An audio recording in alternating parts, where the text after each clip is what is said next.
Hi, also, we're going to get into an overview of the biology syllabus that I am going to post for you guys. We're going to kind of touch on what's going to be different because we're starting virtually versus what you're going to see play out in the classroom.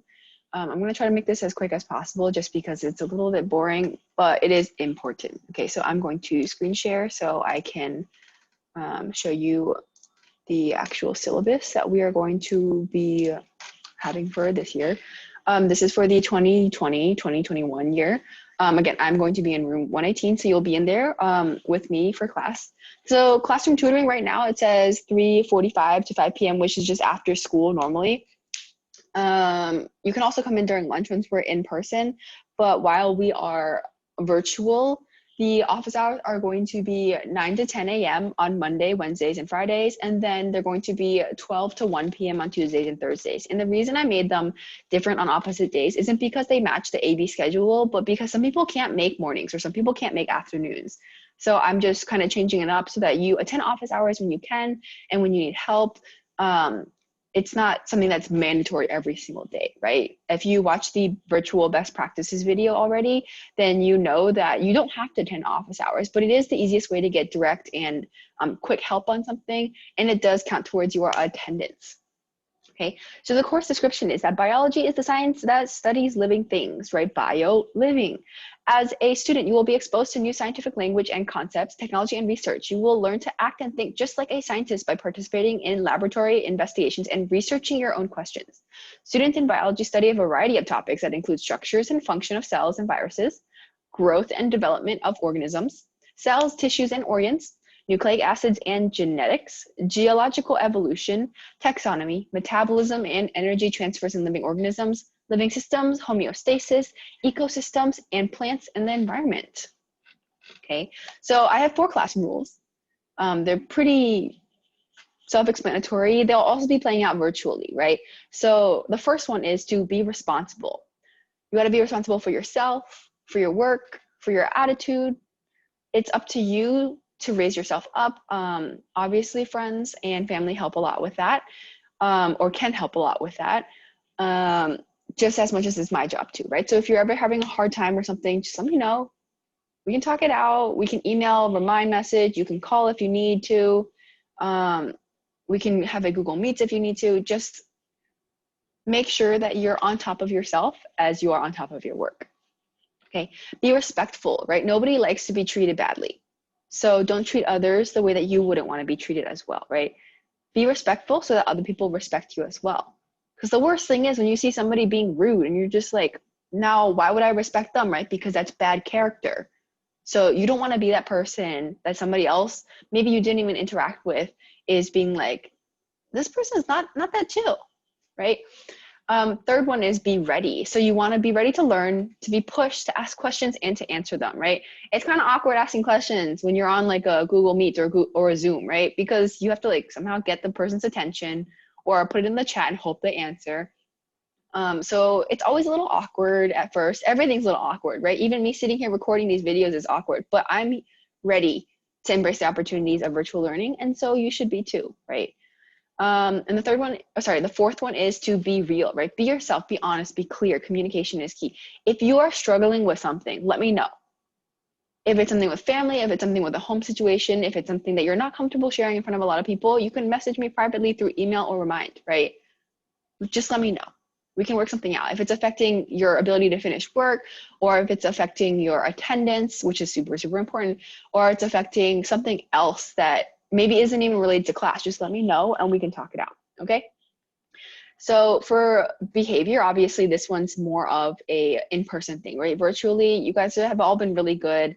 My students from last year were also really, really good about virtual learning because it's kind of weird for all of us. So you're on good behavior, and because you're in your own kind of comfortable room, your own comfortable place, it's not the same thing as being in school. But if you are behaving or acting out in class, obviously I'm going to warn you and try to pull you aside to talk to you. At some point I'm going to have to call home about it and see maybe if home is an issue or if they know something about what maybe you're dealing with is. And then worst comes to worst, there's an office referral, and you don't want to get those because those pile up on your record and it's not worth it, honestly. right? Something I always say in my classes, if you're gonna fight, take it outside, right? Because if it's in my classroom, then it's my problem. If it's not in my classroom, then it's not my problem. But there's so many other things you can do before fighting. Okay, phone policy. I don't like seeing phones, especially when you're supposed to be doing stuff. But being virtual, phones become a huge resource, right? You can download Google Meets, you can download Google Classroom on your phone, and then you don't always have to have your computer out if you aren't currently doing work just to do the Google Meets, right? It's also super convenient if, for example, your computer is not charged. So while it's charging, you're just using your phone really quickly for the moment to kind of take over. In person though, if you're supposed to be doing work in class, try not to be on your phone. If you're listening to music, I don't really mind. I'll let you know when you're allowed to. But if you're done with your work, you can be on your phone. I don't really mind that. If we're doing a web quest and you don't have your computer, use your phone. Totally fine, right? I'll always let you know when you can have your phones out. But other than that, I prefer you not to have your phones out because a lot of the times they're distractions, right? Food and drink policy, since we do labs in class, you're not going to be allowed to eat ever in class. But you can drink water or anything that has a closed cap. I really don't like having sodas or like sugary drinks in my classroom because when they spill, it becomes gross. And then guess who has to clean it up, right? But never any food. That being said, when you're virtual at home, if you need to take a break and go get a snack, go get you a snack, right? Nobody's stopping you. In fact, I said in virtual best practices, if you need to refuel yourself, do it, right? It's good for you to make sure that your brain has energy because you're processing things in a really weird way compared to how you used to process information that you were learning in school. Hall passes, if you're going to the bathroom, if you're going to the nurse or something, and it's something that you're going to return from, I will ask you to trade your phone in for the hall pass because if you really, really need to go, then you're not going to be going to the bathroom to go Snapchat or go on TikTok or go on Instagram, right? So you're just going to go and then come back so that I can make sure that you're not missing too much instruction. First 10 minutes, last 10 minutes is a little bit iffy though, because either we're preparing to do stuff that's graded like a do now, and you're going to miss that whole thing, or an exit ticket, which you're going to miss the whole thing, which is also graded, okay? So that's an in-person thing. If you are at home, nobody's gonna stop you from going to the restroom, right? You can just pause the video or pause the lesson or pause the assignment and just go and then come back, right? That's totally fine. A tardy and dismissal policy. So the bell tells you when you need to be in class soon. It gives you a 1 minute warning, and then it tells you should be in class right now. When that second bell rings that says you should be in class, I lock my doors for safety reasons.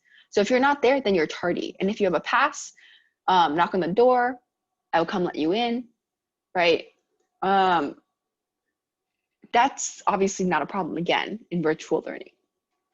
So absences, that's a thing that I went over in the best practices for virtual learning, because if you miss a certain amount of days, you can't pass the class no matter how good your grades are. So make sure that you, for online, are doing the assignment for the day that it's assigned, going to office hours, sending me an email or remind message to explain what's going on if you really can't do that, so that you're engaging within that 24 hours and I can mark you present on attendance, right?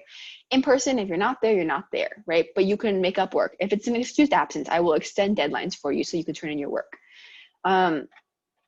Again, tutoring hours will help you out with figuring out what we need to do when you miss class.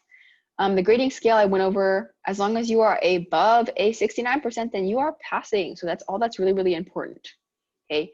I gave you an estimate of point ranges on assignments. These could vary based on how long we take on them, but they'll probably always be around this range. Calculating grades is pretty self-explanatory. It's the average of all your grades across the grading period. Obviously, the end of semester exam is worth a lot more. So you got to be careful about that one when we study for it. Late work can be submitted for up to 70%, right? So if the original assignment is 100 points and you turned it in on time and you did really well on it and you got 100, then you can get 100 points. But if you turned it in 2 days late and you still technically got 100% on it, the most that you can actually get is a 70%. Okay, so keep that in mind when you turn in late work to make sure that you're not like at risk of like lowering your grade because of it, right? So that's what checking your work schedule, checking your classwork requirements is super good for, because that way you make sure that you don't turn work in late and lose credit for no reason when you could have originally gotten 100%. Academic dishonesty, cheating is not tolerated. So if you cheat and you get caught, then you're going to get written up, okay? Because I hate cheating, right? If you're working with somebody on something, fine. I have nothing against working with other people. Just make sure that everything's in your own words at the end. Okay, that's it. Just don't copy. Okay. When you come to a class in person, hopefully you already got a notebook to write notes on as you go through the first 4 weeks online. But in lieu of that, you're going to have that notebook. You should probably bring a binder so you can keep all your notes together that I'll be providing you with, and then a writing utensil, and then you should be bringing your Chromebooks every single day charged to make sure that you have them when we need them. Other things you can earn extra credit points on for classroom supplies. You obviously don't have to bring them, but they always help everybody out when we have to use them if they are extras, right? I have the textbooks in the classroom. We also have online access. If you go to McGraw-Hill Connect on your My Apps page, it's a little red indicator on the apps and it says McGraw-Hill on it. Here's the remind. I've been posting it everywhere. It's on the Google site. It was on my introductory slides or the video that I showed. These are the codes that you need for each of the class periods. And you guys need to be signed up so that if you have questions that need like a quick answer, you can remind message me, because then I can get back to you, since I'm on my phone a lot more than I'm on my email or on my computer, right? If it's not an emergency, then just email me and I'll get back to it within 24 hours. Your parents or guardians can go on to Parent Portal and focus and make sure that they keep up with your grades too if you are struggling to do that by yourself. So that's how you do that. And this contract is, don't worry about it for now. Safety is super important. We'll actually do a whole kind of lesson on it when you guys return to the classroom. If you want to skim over it now and have you and your parent guardian sign it early on, that's fine. If you want to wait until we're in class, it's also fine, because it's not going to be due until the end of the week of our return in the class, okay? So again, don't worry about it for now. If you want to do it early, that's totally fine.